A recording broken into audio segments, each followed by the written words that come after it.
Don't talk about Bruno, no, no, no. But we will sing about him. I really hope more people are enjoying Encanto now that it's on streaming, because my god, I utterly adore this movie and its cast. And just like everyone else, I've had We Don't Talk About Bruno on loop almost every day since I saw it with my friend. I actually have it playing now while I'm recording. Fun fact, my friend and I were the only ones in the theater to see it, which on the one hand, cool. But on the other hand, I really want more people to just enjoy what the story has to offer. Encanto is a fairly simple movie, a family where almost everyone has a magical gift, and our story follows the powerless black sheep. But surprisingly, it's less about her trying to feel special and more about her discovering the cracks in her family's foundation that have slowly been tearing them apart from within.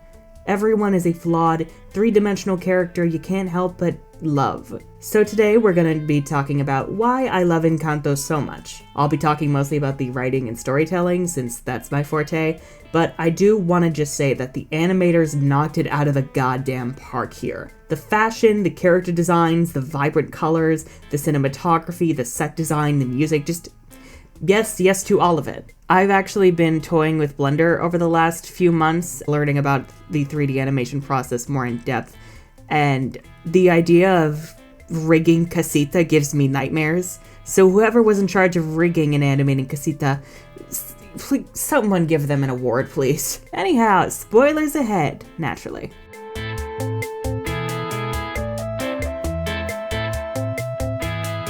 Let's quickly go over the family members for future reference. It all started with Abuela Alma, who was forced to flee her home with her husband and triplets. Her husband gave his life to protect their community, and in her grief, Alma was blessed with a magical candle that created a safe haven for everyone, the Encanto. This also includes a magical house, the Casita, who is contender for a favorite inanimate character alongside the ocean from Moana. How dare they make me fall in love with inanimate objects, god damn it.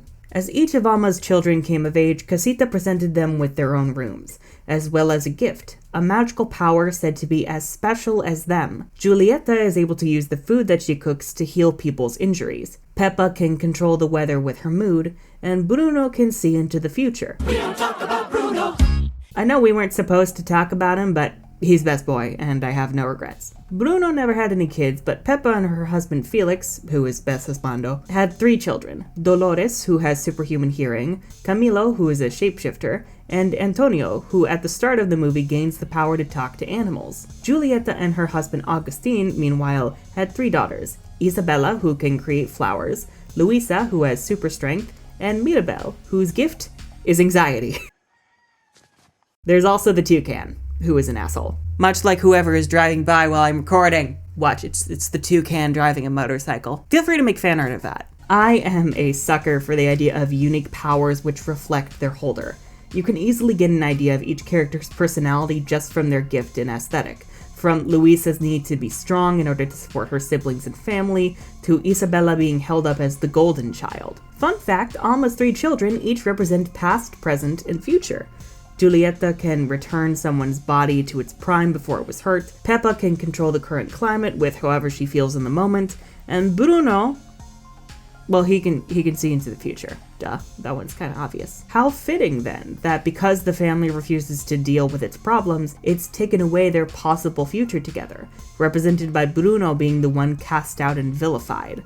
Over the course of the movie, we see that while the gifts may appear as blessings on the surface, they can actually be incredible burdens weighing them all down. Luisa specifically admits how much weight is put onto her shoulders, trying not to show weakness to keep up appearances at Abuela's request. Isabella feels trapped in her role as the perfect one, pressured into a marriage with a man she does not love, when all she wants to do is grow a cactus garden. It's not symmetrical or perfect, but it's beautiful, and it's mine. Isabella would totally have like a cottagecore style Instagram dedicated just to cacti.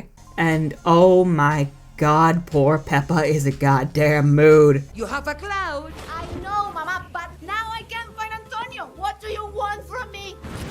Over and over, people point out any storm clouds over her head, which yeah, she's aware of. It's kind of hard not to see that. She's constantly made to force herself to be happy to prevent shit like this from happening, which is probably why she's always decked out in yellow, the objectively happiest and also grossest color.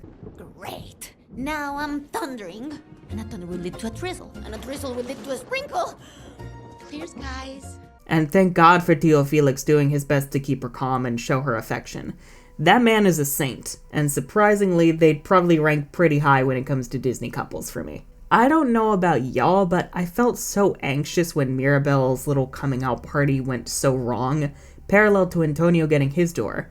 Granted, I knew both were coming because of the marketing, but good writing ensures that even when you know what's coming, it actually becomes more emotionally engaging. And both do a great job communicating the pressure that every member of the family has had on their shoulders from such a young age. If Antonio didn't get a door like Mirabel, I can't even imagine how much shame would be thrust upon him. It's an amount of pressure that is not fair to any of them. But Abuela needs the family to appear strong, to appear perfect, to not give anyone in the Encanto a reason to doubt their security and prominence.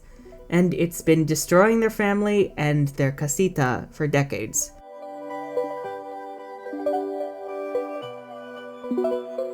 I can't really speak to any Colombian history or representation here, but there is a very long history across the world of indigenous people having their homes destroyed and being forced to flee due to colonization. Encanto doesn't shy away from this, even if it doesn't go too in depth.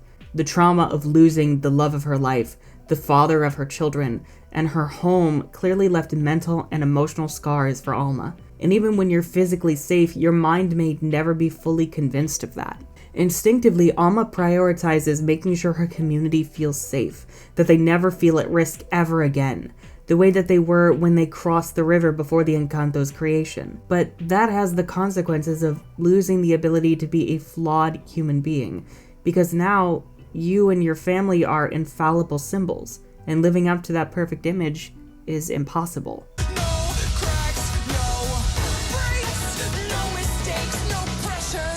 It's why Luisa and Isabela struggle with their aforementioned stories. It's why Bruno felt pushed out by his own loved ones. And it's why Mirabel was made to feel unworthy, forced to prove herself time and time again, and routinely punished for trying. Rather than realizing the actual problem afoot, Abuela instead looks for something else to blame their problems on, be it Bruno's morbid prophecies or Mirabel's interferences. Both are easy scapegoats that keep her from having to examine her own unprocessed trauma. But this trauma has consequences. As is so often the case, the traumas of one generation bleed into the next, be they old grudges, misunderstandings, or horrific experiences no one can speak about. And sometimes only the younger family members, the ones who feel outgrouped by their own blood, are able to get an outside perspective and see the forest for the trees. It is because Mirabel's lack of a gift resulted in her having few to no expectations foisted upon her that she was able to see the mounting pressure from the expectations of her other family members. Mirabel is the one who got Luisa to open up about how stressed she was feeling.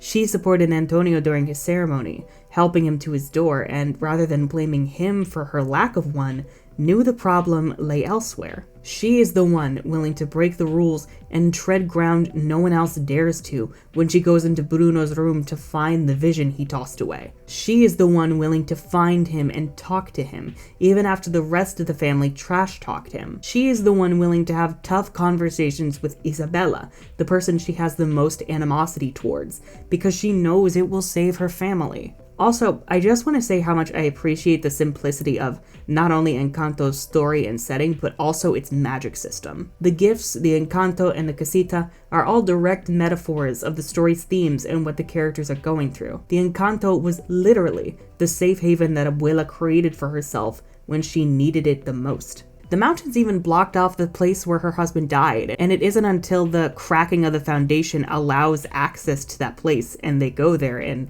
openly talk about trauma that everything is set the way it should be. And casita is literally the family's bonds manifested, which is why it breaks apart after Mirabel and Abuela's fight. The cracks vanish when Mirabel points them out, because she is the only person in the family to see something is wrong with their connections with each other.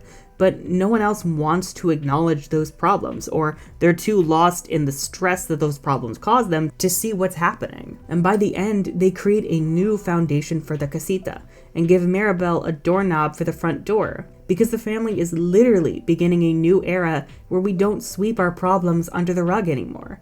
Now we're open about how we feel, and we talk about the difficult things. Now our family is strong. Side note, this is completely irrelevant, but does anyone else headcanon Isabella as either a flower lesbian or ace? Because I'm living for both readings right now. Oh, also, adore Dolores, and I really hope she gets a pair of earmuffs because her poor eardrums must be so exhausted from hearing literally everything all the damn time. Also, she has the best fashion. That bow, the red, the white, and the yellow, beautiful, fight me. Anyhow, if you enjoyed this video and would like to see more content like this from me, ideally some more general animation and Disney stuff in the future, then be sure to not only subscribe and ring that bell for notifications, but also consider, if you're willing and able, pledging your support for myself and the channel over on Patreon, and checking out my urban fantasy novel, Diceneribus from the Ashes, down in the description below. You can also request it at your local bookstores and libraries through the ISBNs. So, woo! I'm the Unicorn of War, and my eyes are a shit show after crying from this movie so many damn times.